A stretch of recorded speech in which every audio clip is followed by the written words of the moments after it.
I'm Lisa Wood. My company is called Sprout New Media. I'm located in Stowe, Vermont. This is my first WordCamp. I've wanted to come for a long time and just really excited to be here. I applaud you all for making it to the bitter end and being here for the last session. And I hope to make it entertaining for you. Quick show of hands. Designers in the room? Okay. Developers? Users? Sweet. Nice mix. Okay. My objective today is really to give you some of the best practices for creating just a nice visual design. Very basic. We've done a lot of code stuff. I know my head is hurting from all of the code and all of the technologies that we've been talking about this weekend. So this is going to be lighter. I'm also going to preface this with, I don't usually work off of a PowerPoint. I'm usually much more free-flowing. So this is the way I would normally go through a session like this without the graphics set in place ahead of time. So take that for what it's worth. What's going to happen? Okay. So design really is what we have in our minds, and we bring it out into a way that we can express it visually with the world, right? Pretty simple. Everything around us is design. That room upstairs on the 11th floor, wow, gorgeous design. If you really take a look around you, this building in particular, every single thing in here has a very conscious design behind it. So what this is about is designing on the web. We're going to tell a story, always, with whatever we put out there. It's not always a story we want to tell, right? So my goal here is to show you how not to have your site look like this. Or this one. Not quite as bad, but still, pretty crazy. Not sure what they were thinking. This one actually has a slider, so it's not that outdated, but it's interesting. And yes, this is the entire page. This one I just had to show you live because this is a hoot. Very interesting content. Crazy. I don't know, maybe this was a class, maybe this is an ongoing thing, you've seen this before, but visually, it's really confusing. Not the way we want to design our sites. It's the mid-90s coming back. I don't know, I think they updated this last in fall 2008. So, that late? Yeah. Okay, so we're going to move on. No, we're not. There we go. Okay, so we're going to help you make sure your designs don't suck so that we're not hiding them from the world. First things with any project, design development, what have you, any project, we need to ask the right questions, right? We need to find out who's the client, first of all, who's their customer, what's the purpose of the website? Is it informational like a brochure? Is it an e-commerce site? Is it supposed to sell things? Is it supposed to give directions? What's it supposed to do? There's so many possibilities. So we have to be really clear before we get started. And then what do we need it to do? What kind of functionality does this website need to have? All of those things go into the design. What's the customer's pain? Is this a site for like an ADD client who can't deal with a lot of visuals and needs to be very simple and clear? Or is this for a store where we need to have lots of products with clear information and a lot of different categories and things like that? What do we need to do? What's the customer's pain? What are they looking for? Is there existing branding that we need to work into our design? So the customer might have, and I see this a lot, they might have a logo that's, 10 years old and could use some refreshing, but they've used it on everything. They really want to stay with it. So how can we use their existing branding and still make something that's attractive even if the logo isn't? And I'm going to start with color. I'm a visual person. I love Pinterest. It's great for inspiration, and colors make a huge difference in the look and feel of a website and the mood that it creates. So we've got the color wheel here, and raise your hand if you're familiar with the color wheel. Awesome. If you're not, just take a look at this. We've got cool colors in our reds, we've got warm colors, and our blues and cools. And then over here, we've got, the way the color wheel is broken up, we've got primary colors, which are red, blue, and yellow, and secondaries, which are shades of those that I'm not getting into right now. Complementary colors are on the opposite side of the wheel, and then you've got colors that are complementary that are next to each other on the wheel. Now, there's a lot of psychology that goes into choosing colors for your website. Blues tend to be kind of corporate, business. Reds are obviously more fiery driven sites. Green, a lot of times you'll use green for like a buy button because you want somebody to go instead of stop. So sometimes red for a buy button isn't a great choice. So there's some information there, and there's a ton of information on the web on the psychology of color that you can look up if you choose to. Taste the rainbow. It's not what we're about. Not for this. We want to keep it simple. We want to keep it simple. Best practice for your colors in any design, but particular website. One or two main colors that complement each other, and an accent color, which is also called a conversion color. So, for example, we've got two shades of one color, which is fine. You can use multiple shades.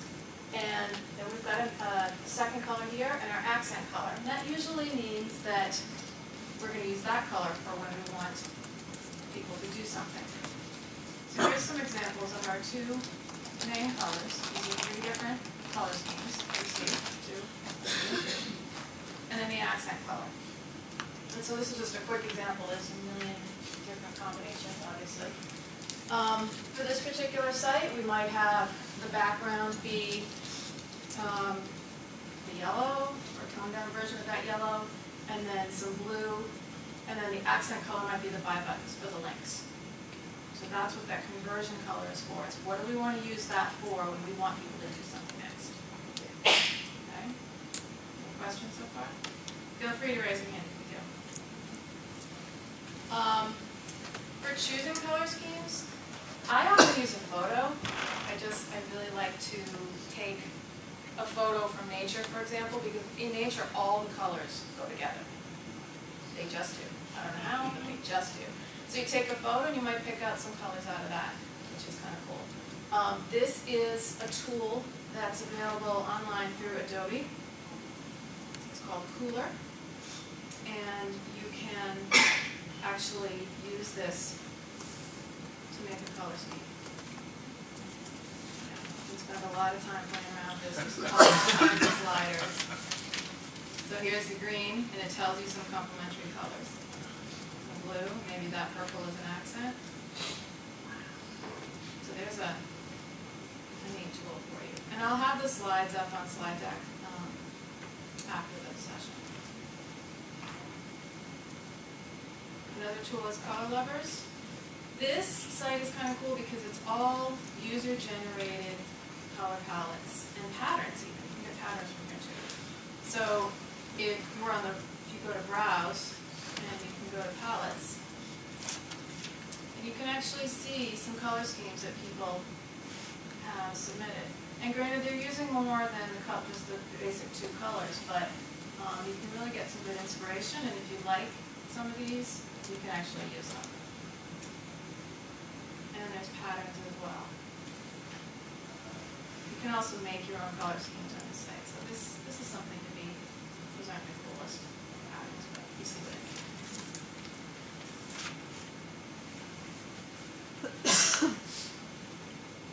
Okay, question on color.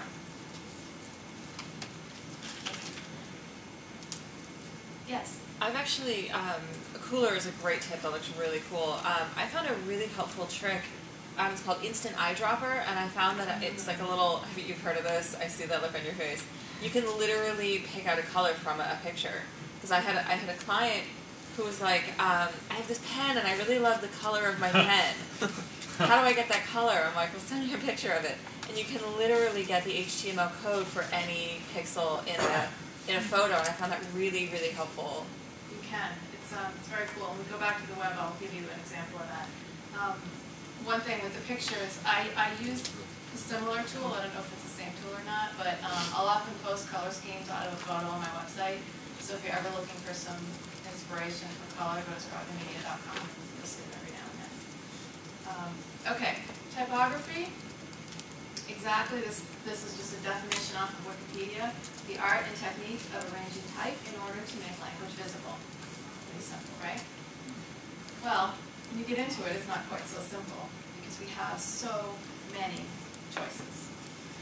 We have our serif that has the little feet, the sans serif. We've got wide fonts, light fonts, narrow, display fonts. We've got crazy. Now we have wingding fonts and fonts that have all capitals. Tons and tons of handwritten fonts. And when you're choosing fonts, there's some guidelines. And again, I'm definitely in the camp of keeping it simple. Clear and easy to read. Some fonts are easier to read than others. There's just no doubt about it, especially in your body copy, body text.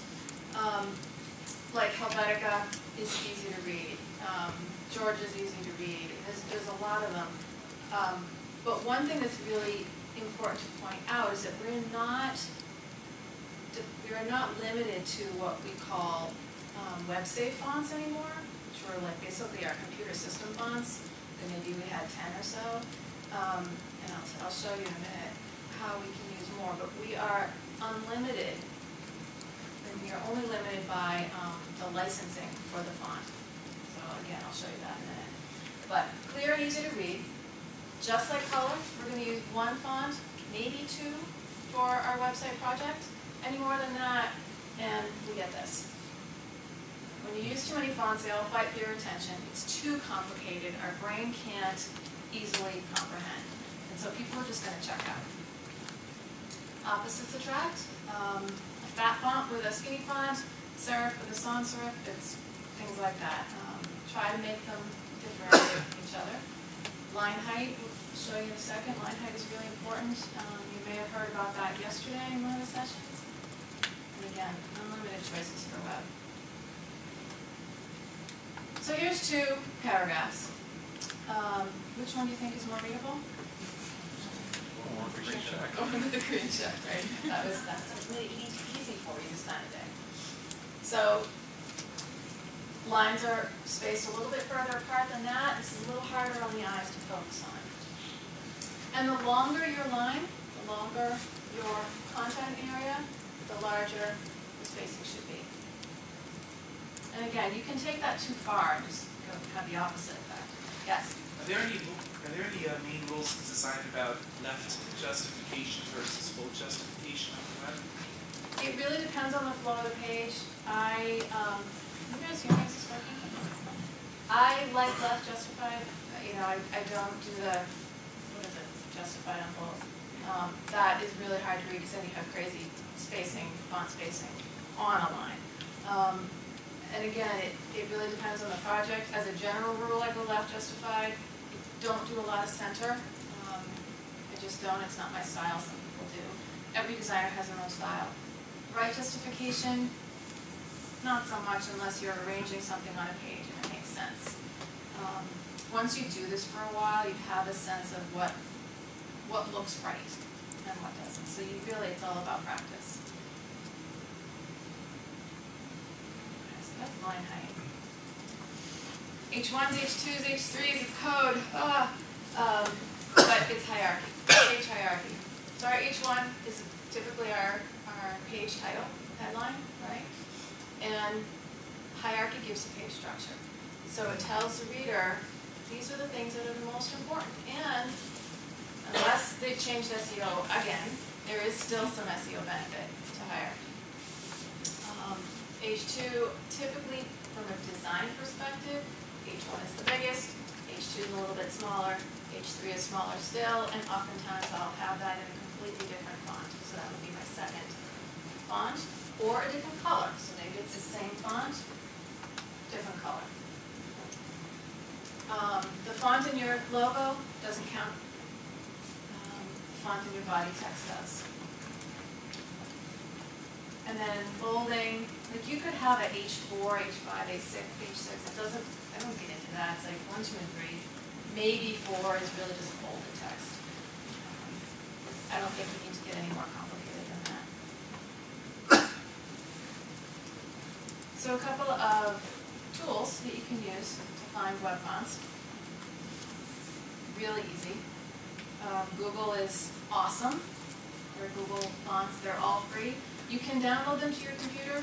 You can use, they give you a little snippet of code to embed them on your website. So if you say, I want to find a display or handwriting font, and it should refresh. Maybe. Get on there. It usually did it? Oh, okay, it did. So fast, I didn't see it. Okay, so if we wanted to use this one, we were making a fun Halloween page, and we wanted to use that, then we would go down here to our collection. We can review it, or we can just go right ahead and use it. And then it tells us the code that we need to add to our website. And it gives us a couple of different ways to do that. So we can import it from the Google API. We can use some JavaScript if we want to. And then it gives us a CSS to put into our CSS file. Really easy. And they're constantly adding fonts. Some of them are better than others. I mean, some of them are absolutely gorgeous, and others I wouldn't touch with a 10-feet pole. But for the most part, I mean, there's a lot to choose from there. And then another tool that gives you just as many choices in a different way as Font Squirrel. These are all free for commercial use. Great, great, great free font resource. You can download them. You can, if you have a font on your computer and you want to use it, they have a web font generator. And as long as your license allows it, like Adobe fonts you can't upload. But as long as your font's license allows it, you just click that, and there's an Add Fonts button. And you find the font file and you upload it, and it will create a kit for you, a web font kit. You then take the CSS and the code and you put it on your site. Does it generate for the Internet Explorer? Because I know that. Does it generate for what? Does it generate for Internet Explorer? But because I know that it needs a special kind of font. Yeah, it does work on Internet Explorer. Internet Explorer is always going to have some things that it doesn't like. I use this all the time on client websites, and I've never had a problem with it. So we basically need, if we use this, we basically need 3 different kind of font extensions, right? It gives you all of them. In your kit, it gives you all of the formats that you're going to need. Super. Yeah, really great resource. Yeah, I use Font Squirrel a lot. And so you can, if you want to just look around and find some, there's tons. And you can filter, and then you can download onto your own computer, like I said, and then upload to the web. And then this one I just found yesterday, actually. It's kind of cool. There's some sites out there that will automatically pair fonts for you. And this one gives you some choices. So they've kind of already done the work. Really, just play around and look at all the different resources out there. And I will ask you, I'll ask everybody, please choose responsibly. We are a Fortune 500 company, not a lemonade stand. Please don't use nonsense. It's got a bad rap. If you're making a comic book, it's definitely the one to use. Or a child's poster for your kids' preschool. But other than that, not really what we use for professional projects. Questions on fonts? Yes. This is maybe a personal preference thing, and oh, sorry, do you want to use that? Yes. Quick question about upper lowercase. Uppercase seems to be really popular and really eye-catching these days. Personally, I think it feels like yelling and shouting and angry and aggressive. How do you feel? Depends on the font, depends on the project. On my website, I use primarily all lowercase. I don't even use sentence case on my own site. I think that in a headline or, something like that you want to call attention to, all caps is fine, but absolutely it can be overused and it can definitely be perceived as shouting. Great point. Thanks for pointing that out. So grids and layout. With responsive design, this is really kind of gone out the window, but I want to show you the basics on grids. We want things to be lined up well, so that they're visually pleasing. And we have, 3 seconds, maybe 5 when someone gets to our website, and they're going to decide if they like it, they want to stick around for a while, or they're just going to take off. So, yes, the code's important. Yes, everything else that we learned about this weekend is important. It still has to look good. So, a grid, you'll see, this page, these are 3 columns. I didn't do the whole grid, but everything is really lined up. Right? This is just a poster, this isn't a website. But this is a website, and it's very, it's built on a grid. We've got the 4 sections here. These 2 rows really are the rest of the upper part of the site, so they work in a grid even though everything doesn't have to line up exactly to the edges. But it's, you don't have things all willy-nilly on the page. Now, this site you might think, oh, well it does look like things are kind of arranged erratically, right? And then lower down the page. So it really is built on a grid. And this is Charity Water is a really great example of a well-built or well-designed website. And again, they have grid. Lower down the page. Still have that grid, and they've broken it down even further. So this section takes up 3 of the columns, and this one has the 5. Questions on grids? I'm moving too quickly, and I wanted to make this lightweight for you and less code heavy, but please stop if you need me to. White space and padding. Let's not crowd everything, right? We all need some breathing room. Minimalistic design. Designer knows he's achieved perfection, not only when there's nothing left to add, but when you can't take anything else out. You can't take anything else out without degrading the design, and then you hit it. Again, nothing's greedy. It's really cramped. A little smaller line height. This is a photo, and there's not a lot of space there. This just feels better. Yes. Are you awake? You can do some jumping jacks? Good. So, that's this is a nice example of a site. This is local. This is the Boston Salon that I found when I was Googling. And they've got a nice layout there. They've got the grid working, a lot of white space, a lot of breathing room. Elegant, simple. And this is another one. I actually want to show you this one live because it's really cool. There's very little on this page, right? They've got 2 colors, black and blue. Blue is their conversion color, and white is their background. When you click on it, here's where you come. And as you scroll down the page, again, there's a couple of columns, lots of white space, very simple. Very clear. Not a lot to it, but this is a very well-designed website.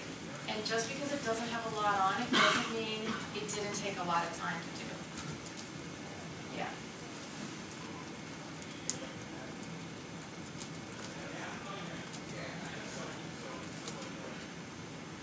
As with so many things, less is more.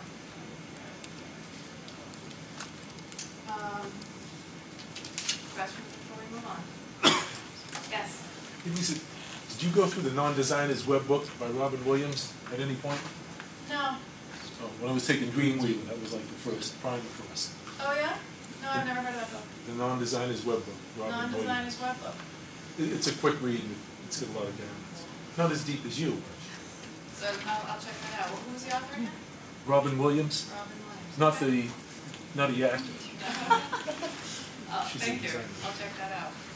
Okay, moving on to images. We need photos. We can have the best colors, best typography. We still need some photos. It's not just what it looks like, it's how it feels.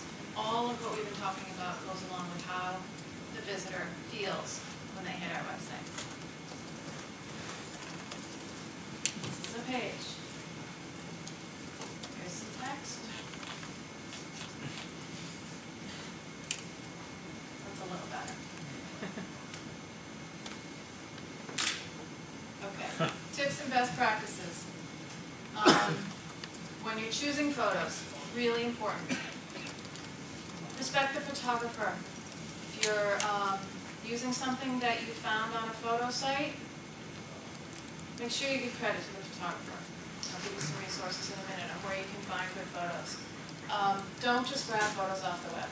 Don't Google something, grab a photo, and use it.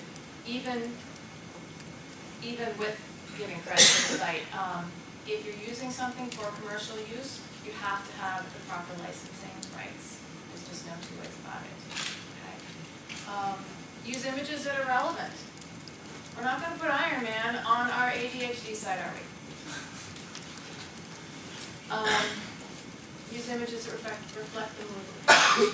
So a yoga site might have some stones, might have some lavender. They're not, again, going to have Iron Man. Quality counts. If you have a great camera and you can take some well-lit, professional-looking photos, there's some great cameras out there that can do a lot. But make sure that, if you're making a hotel site, that those guest rooms have the proper lighting, have the proper staging, that they look professionally done, because it's going to reflect on what your customers think. I've worked with a fair amount of clients that take their own pictures and they give me like hundreds of pictures and I can't use any of them. And I have to have that really hard conversation with them that says, you know what, you really need to invest a little bit of money and get a professional to do this for you. It makes a huge difference. Web resolution, you probably all know 72 dpi and use optimization tools, whether you use Photoshop or use an online tool or something like that. Just so that you're not using 300 dpi images on the web that will slow down your site, because we know how important speed is. JPEG and PNG formats are best. I use PNGs when I need a transparent background. Otherwise, I use a JPEG most of the time because the files are smaller. Sightlines is something, I don't really have a visual for you, but think of, you have an image of a businesswoman, right? And she's looking, and you have a buy button here. And she's looking over here. Or she's faced like this with her hands crossed. You see so many photos now. Kind of over that, but. And she's looking that way. But if you flipped that photo, and she was looking down towards your buy button, or up towards your e-newsletter sign-up box, right? Your eyes are going to follow where she's looking naturally. So pay attention to how the photos you choose are working with your content. Great place to find images. Ever heard of Comfite? Anybody? Yes. Comfite pulls its database from Flickr. Really cool. Let's just search for, I don't know, search for laughter. If our internet will work with us, there we go. Okay. So all of these images above this line are stock photos that you can buy. Everything below that line is from Flickr. So you can click on a photo, and if you hover over it, it tells you the dimensions that it's available in. You can even say, I don't really want that one, so I'm going to X that out. Usually works, but we'll use this one as an example. Usually you can X them out and they just disappear. But this photo, it tells you what sizes you can download it in, and then it allows you to download it, but also gives you this code to copy and paste so that you give a photo credit back to that photographer. Really, really important. And before you choose a photo, over here, you can choose your Creative Commons license. So you can select, I only want images that I am licensed to use commercially. So you don't have to worry about everything else out there. Everything below this line, you are able to use if you embed that code. Yes? There's a WordPress plugin for that. There is a WordPress plugin. Yep. Yep. I tend to not use the plugins, but yes, there is. What's it called? I think it's just I think it's Comfite. Yeah. Yeah. Yeah. Really good resource. Yes. Creative Commons has its own search tool as well.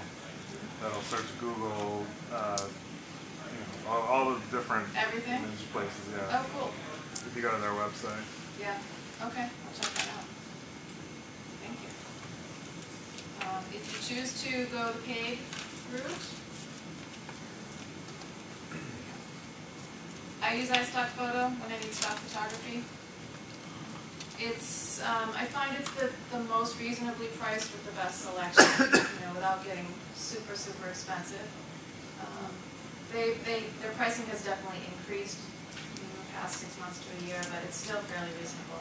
So iStock Photo is a good resource.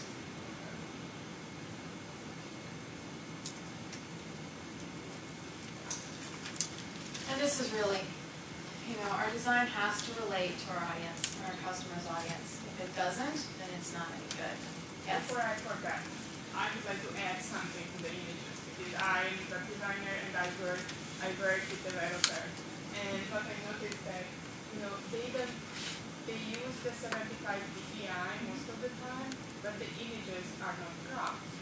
So sometimes the images are huge and they just shrink it down to the size what the website needs. But it's still a huge amount of data. Absolutely. So if you embed something, then you should choose the correct image size. That's one thing. And the other thing is that don't just pull the image. So you have a 400 pixel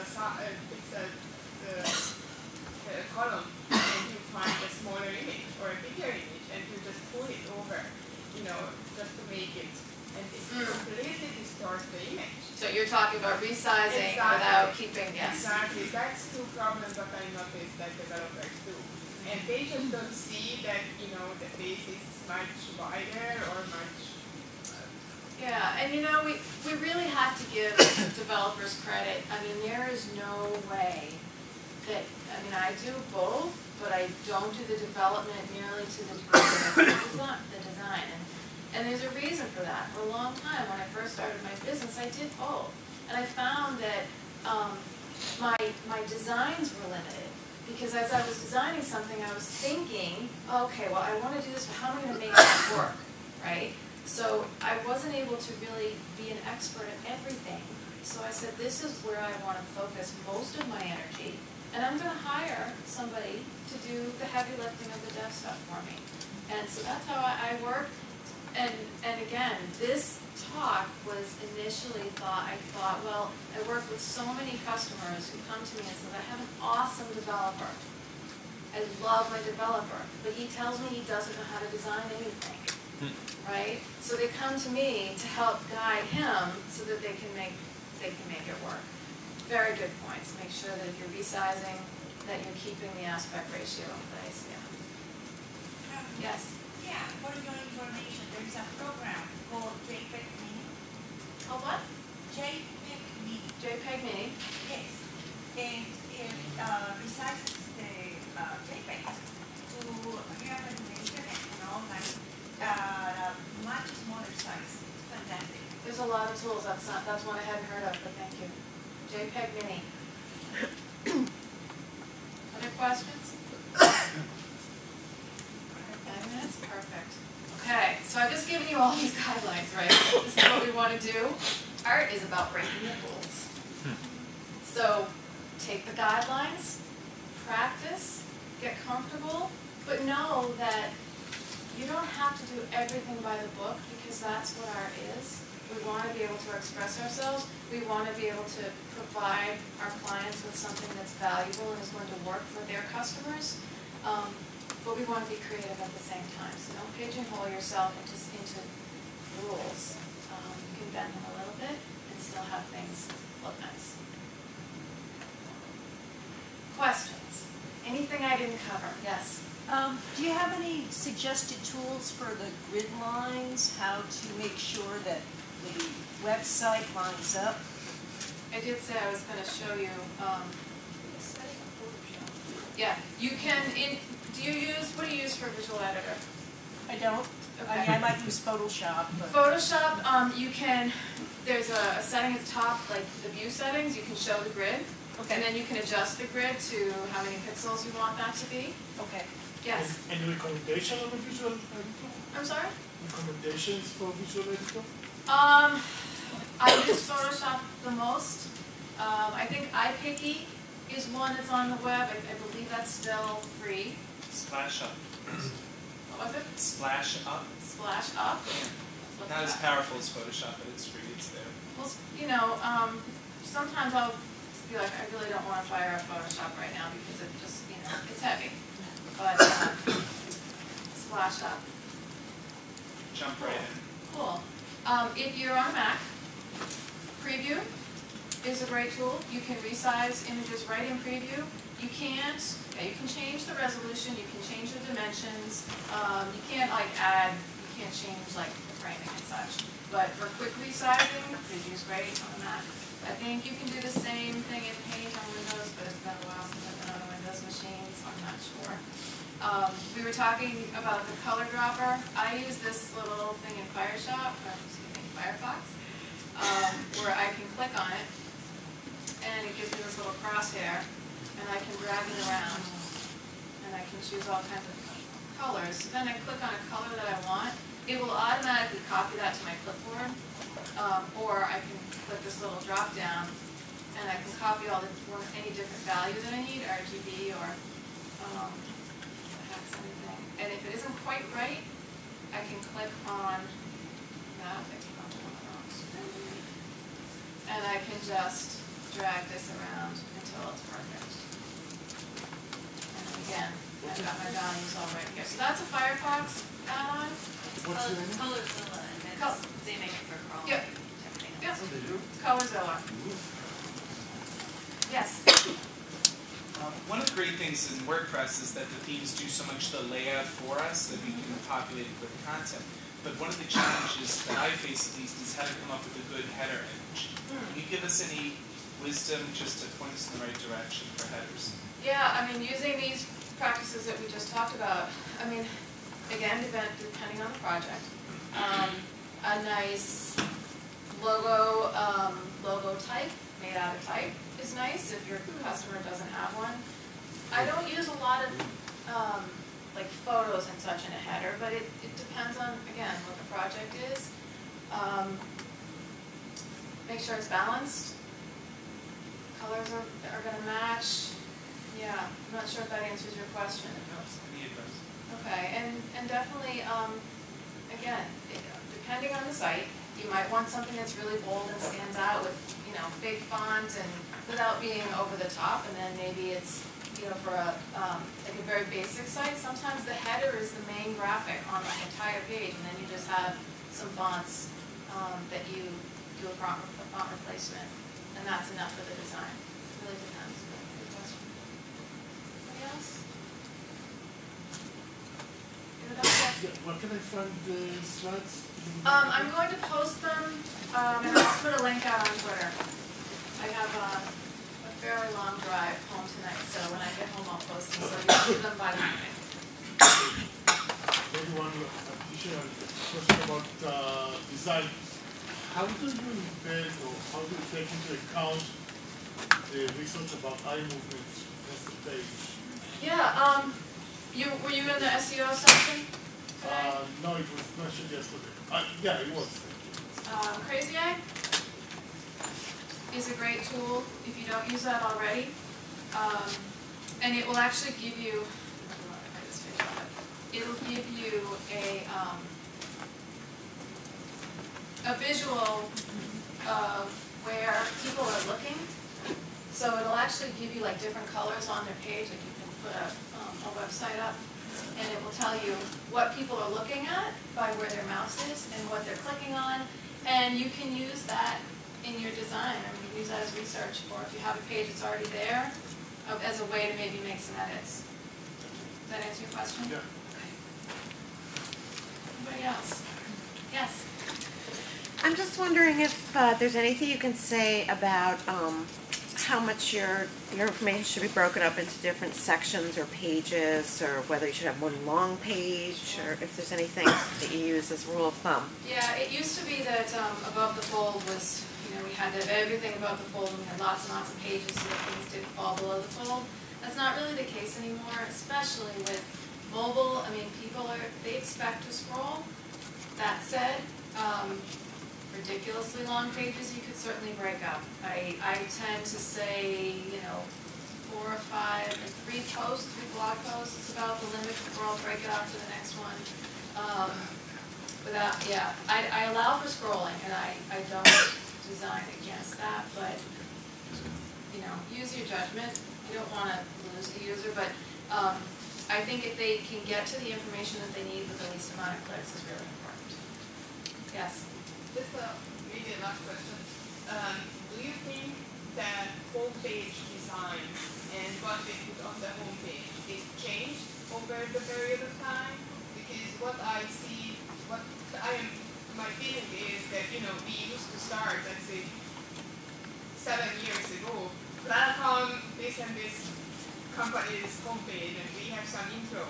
But what I do lately is more like put a lot of content and a lot of information. So I don't bother people with welcoming our page because they know that they know they are on this page. Right. But we need, visual information as much as possible. That's a great question, and they do need information. Don't put welcome right on. Again, it's an old thing we used to do. They know where they are, right? That said, I don't put a ton of information. I don't recommend putting a ton of information on your homepage. What I do recommend is that you're very clear what you want the customer to do next. So your call to action needs to be really clear on your homepage. So maybe it's sign up for the newsletter. So you make that button really big, and that's what they're going to do. Maybe it's a link to hire you. Maybe it's a link to go buy something. Pick one thing, maybe 2, that is really important, and design around that. Most people aren't going to come into your website and land on your homepage if they're coming from somewhere else. Okay? So the other pages are really where you want to expand your content, and your homepage is like an introduction. It's a combination of an introduction and a soft sell. Here you are. Here's what I want you to do next. That's the way I design. That answer your question? Yeah, Yeah, and again, it's going to depend on the site. It really is. Yeah. We're gonna wrap it up. Okay. Thanks, everybody. So I've been tasked to doing closing remarks. We want to thank you all for coming.